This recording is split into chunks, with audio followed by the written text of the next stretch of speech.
De volta com o JG e vamos direto para a entrevista do dia com a Denise Campos de Toledo. Eu converso agora com o André Nunes, que é pesquisador do Laboratório de Processos Metalúrgicos da Unidade de Materiais Avançados do IPT. André, boa noite, obrigada pela presença. Boa noite, eu que agradeço pelo convite.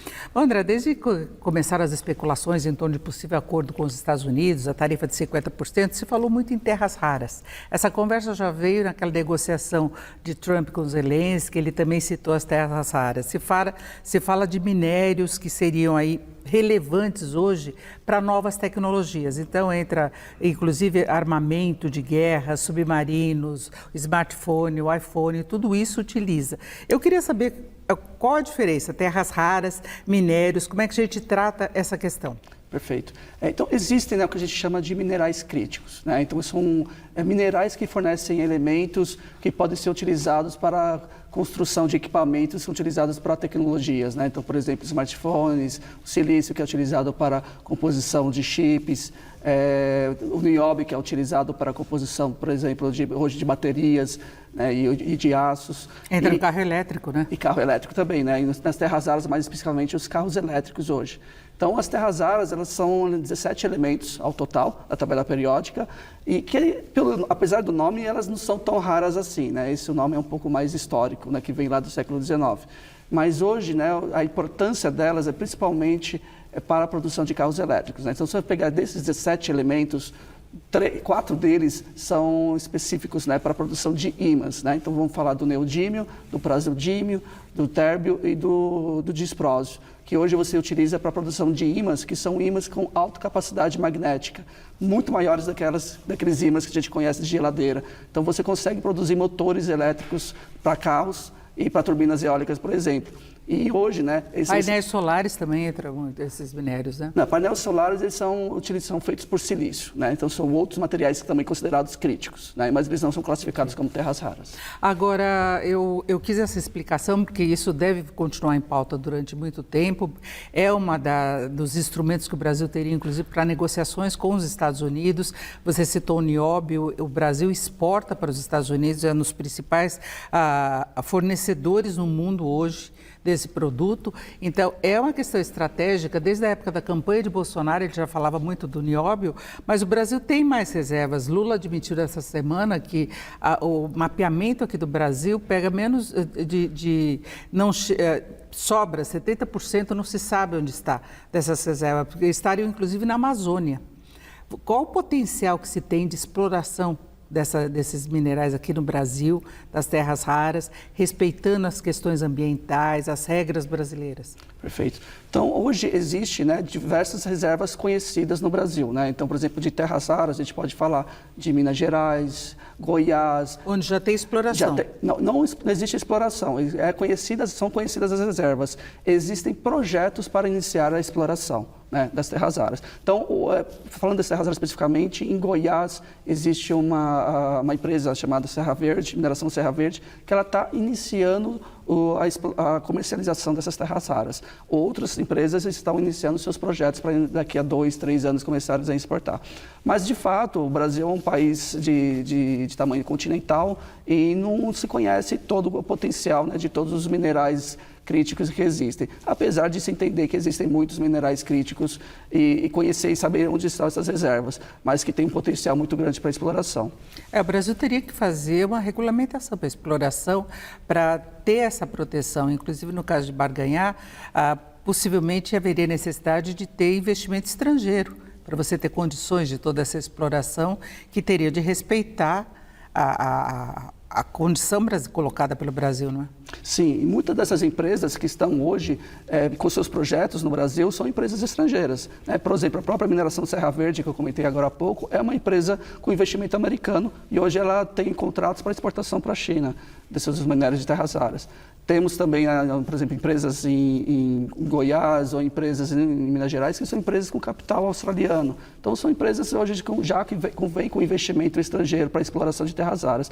Porém, existe também, né, o governo brasileiro também está investindo também para o início, para ajudar o desenvolvimento tecnológico, para a exploração, né? Então, recentemente nós tivemos uma chamada, né, do BNDES com a FINEP, com recurso significativo para essas empresas investirem no projeto de exploração. Porque tem investimento num projeto de exploração e isso pode acabar atraindo empresas que utilizam esses minérios para instalação aqui no Brasil, até pela facilidade, né, a proximidade. Sim, e é importante, né, comentar que o Brasil hoje é um exportador de commodities, mas é importante também que o Brasil seja também um exportador, né, de tecnologias, né, que se utilizam nesses elementos, né? Então, por exemplo, hoje nós estamos com os projetos no Brasil para verticalizar a produção dos enzimas de terras raras, aqui, que é o projeto MagBras, né, que é o conjunto entre diferentes institutos de pesquisas, né, como o IPT, o CETEM, Federação Santa Catarina, os Senais, Institutos Senais, e hoje, né, nós temos o Laboratório Fábrica, né, em Minas Gerais,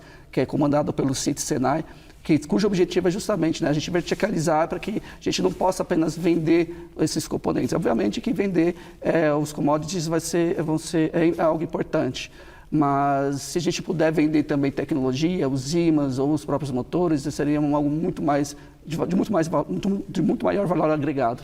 Porque é uma corrida tecnológica, na verdade. Então, quando você tem a condição de você explorar e você conseguir desenvolver essas tecnologias no próprio país, você ganha uma força nessa concorrência global. E eu queria colocar, inclusive, esse interesse todo de Trump. Em março, ele assinou um decreto para ampliar a produção de minérios lá nos Estados Unidos, terras raras, porque tem uma dependência muito grande da China, que é uma grande concorrente nessa questão da tecnologia. Por isso, ele já mostrou interesse na Groenlândia, na Ucrânia, em relação a negociações com a Rússia, Congo e tem o Brasil. Exatamente. É importante dizer que os Estados Unidos ele tem uma reserva de terras raras, mas ela não é suficiente para a demanda interna. Então, ela está procurando alternativas aos chineses, que hoje ele tem 90% do processamento de terras raras. Então, eles estão tentando mercados, né, do Brasil, da Austrália, dos ucranianos, como os investidores, né, tentando colocar seus ovos em diferentes cestas.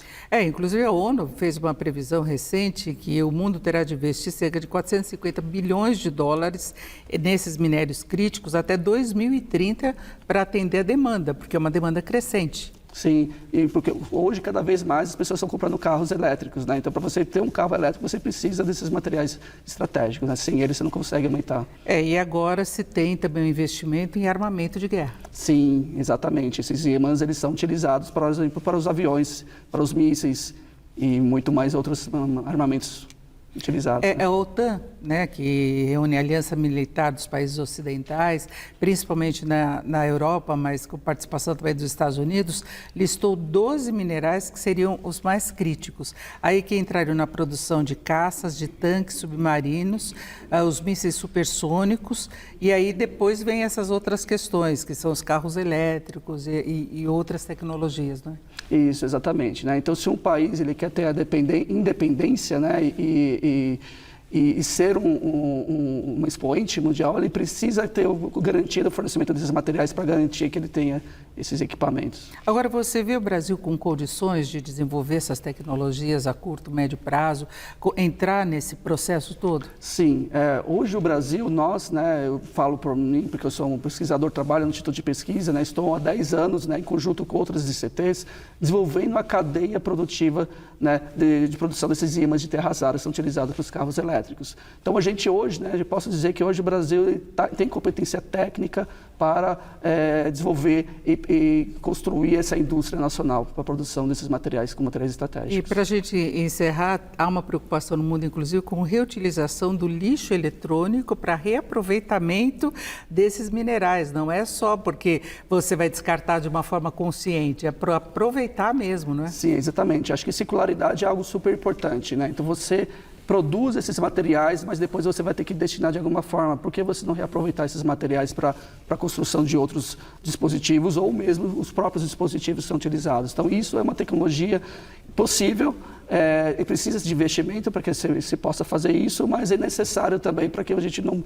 necessite tanto de exploração do meio ambiente. Mas há essa preocupação global também com essa reutilização do lixo, o tratamento que é dado? Sim, existe essa preocupação global, inclusive nós mesmos, né, dentro desses projetos, nós estamos trabalhando com a circularidade, né, desses elementos, né, como reaproveitar esses ímãs após vida. Agora, como um pesquisador, onde você vê o maior avanço do Brasil nessa exploração, utilização, desenvolvimento de tecnologias? Eu vejo na produção do ímã, né? Então, hoje as empresas elas estão investindo na concentração, né? Então a gente precisa investir também hoje na separação dos óxidos, porque quando você fala dos elementos de terras raras, eles são encontrados todos juntos. São 17 elementos que estão misturados, mas você precisa de um ou dois deles. Então a gente precisa investir nessas tecnologias de separação.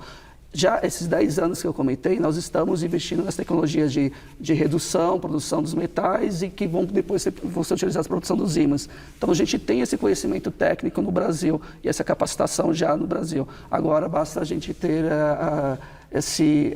um ímpeto, né, e um investimento, suporte mesmo para que a gente possa transformar isso em um processo industrial. É isso, nós ouvimos aqui as explicações do André Nunes, que é pesquisador do Laboratório de Processos Metalúrgicos da Unidade de Materiais Avançados do IPT. André, mais uma vez, obrigado, uma boa noite. Boa noite, eu que agradeço. Agora com vocês.